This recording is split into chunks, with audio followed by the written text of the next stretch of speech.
Bonjour à toutes et à tous, bienvenue dans cette nouvelle vidéo du Salon des Arcanes pour découvrir l'Oracle of Eleven, l'Oracle des 11 de Ambi Sun, un magnifique oracle que pareil je pensais, enfin je dis pareil parce que j'ai tourné une autre vidéo où je me suis fait la même réflexion, j'étais persuadé de vous avoir déjà fait la vidéo de présentation mais ce n'était pas le cas.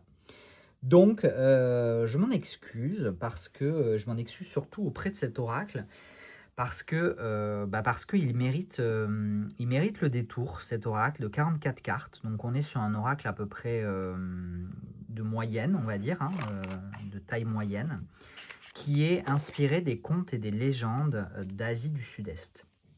Voilà. Alors déjà, moi j'adore la patte artistique de Ambison. C'est une créatrice, je crois que c'est une créatrice, que j'ai beaucoup suivi. J'ai accueilli plusieurs de ses références en boutique, donc je suis très très heureux d'avoir l'Oracle of Eleven, qui est sa dernière création. Il était disponible, avant de rentrer un peu plus dans les détails, ce jeu était disponible soit en version seule, le jeu tout seul, voilà, comme c'est le cas là, soit le jeu avec un livre, un vrai livre, un beau livre, qui va venir beaucoup plus dans le détail des contes et des légendes qui sont mentionnés et représentés dans cet oracle. Et j'avais fait aussi un combo un petit peu spécial, il n'y en avait pas beaucoup, je crois qu'il y en avait 5 peut-être, ouais, 5 ou 6. C'était l'oracle, le livre, et en plus il y avait le tapis de tirage, des cartes postales, etc. Bon, il y avait plusieurs goodies en plus. Et finalement, c'est le combo total qui est parti très rapidement. Et alors, je vais vous dire des bêtises, donc je ne vais pas vous les dire.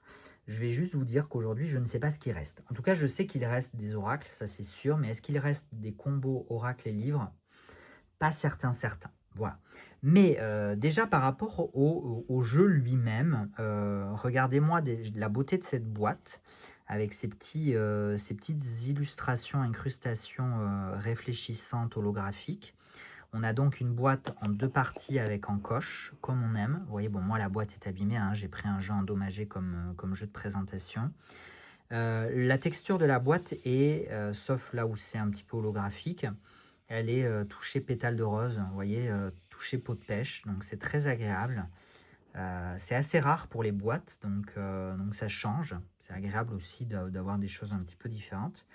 Le jeu contient un petit livret. Alors c'est vrai que pour le coup c'est un petit livret, hein, mais on a quand même une pleine page d'explications pour chaque carte, avec le nom de la carte, quelques mots-clés, 3 mots-clés, le pays d'origine de la légende ou du conte, et ensuite on a 3 beaux paragraphes, 3 ou 4 beaux paragraphes d'interprétation.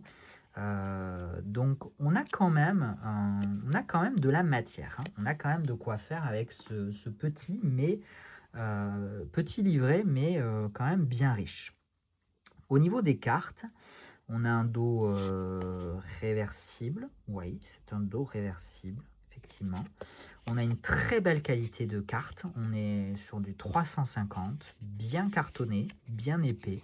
Vous voyez, alors du coup, le jeu est pas très souple, mais en tout cas, on a une très très très belle qualité de carte, avec une finition mate et lisse, comme moi j'aime. Franchement, pour moi, c'est, encore une fois, c'est mon goût à moi très personnel, la qualité optimale pour les jeux indépendants et auto-édités. C'est vraiment ce que je préfère, voilà, à titre très, très personnel. Les tranches sont dorées. Bon, ça, vous le savez, c'est pas ce à quoi je tiens le plus. C'est un doré assez léger, c'est un doré holographique. Vous voyez, on a un petit peu cet arc-en-ciel plutôt qu'un doré doré.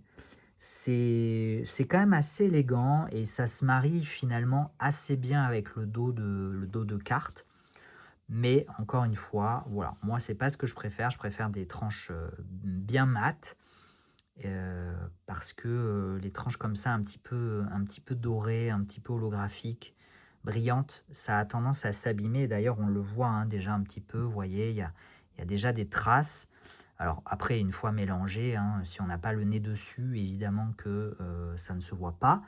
Mais voilà, je le signale quand même, c'est important. On passe à la découverte des illustrations. Donc vous aurez pour chaque carte du coup le nom du conte de la légende, enfin le nom de la carte, et quelques mots-clés. Mais sur la carte, vous n'aurez pas l'origine de la légende.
J'ai pas beaucoup de commentaires à faire parce que